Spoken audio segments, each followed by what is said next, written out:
तो दोस्तों जैसा कि आप देख रहे हैं, हमने इस बाथरूम में टाइल जो है वो लगा दी हैं। तो अभी यही टाइल जो है वो बाथरूम के बाहर भी लगेगी।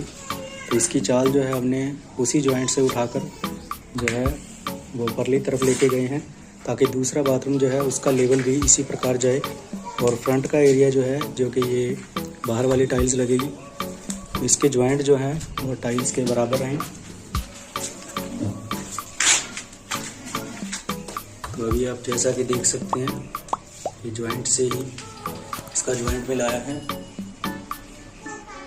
ताकि वो दूसरे बाथरूम के पीछे भी जो है वो इसकी टाइल बराबर जा सके।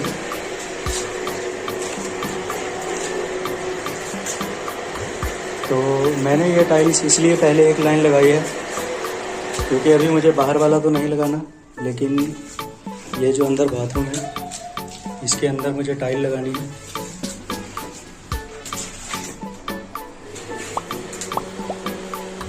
तो अभी इसकी जो है वॉल टाइल स्टार्ट करने वाले हैं हम।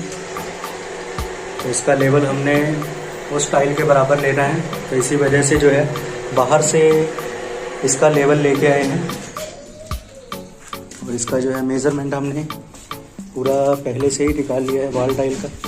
जो जॉइंट आप देख रहे हैं साइड पे जो हमने पट्टी लगाई है, वो इसीलिए लगाई है ताकि जो है इसका दूसरा दरवाज़ा जो है उसकी तरफ कटिंग ना आए, वहाँ से पूरी साबुत टाइल लगे।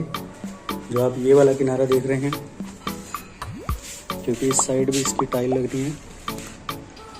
तो इससे पूरा हमने नाप के इसको यहाँ से टाइल की जो है, यहाँ के जो फर्स्ट टाइल है ये हमने काटी है, ताकि जो दरवाजे की दूसरी साइड से वो पूरा पीस स्टार्ट हो सके।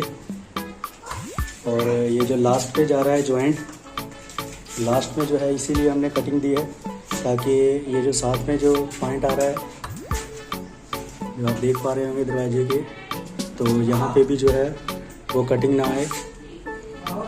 तो पूरा मेज़रमेंट करके हमने बाहर वाला एरिया भी ले लिया है, और इस बाथरूम की हम लोग वॉल टाइल स्टार्ट करने वाले हैं। तो एक और चीज़ दोस्तों, जैसा कि आप देख रहे हैं, मैंने पट्टी लगाई है और साथ में जो है वो लेबल करने वाला स्टैंड भी छोटे छोटे लगाए हुए हैं। तो इससे मैंने इस पट्टी को स्टैंड किया है नीचे ईंटें लगा के, ताकि ये पूरा जीरो लेवल में जल्दी से जल्दी ये काम निपट सके।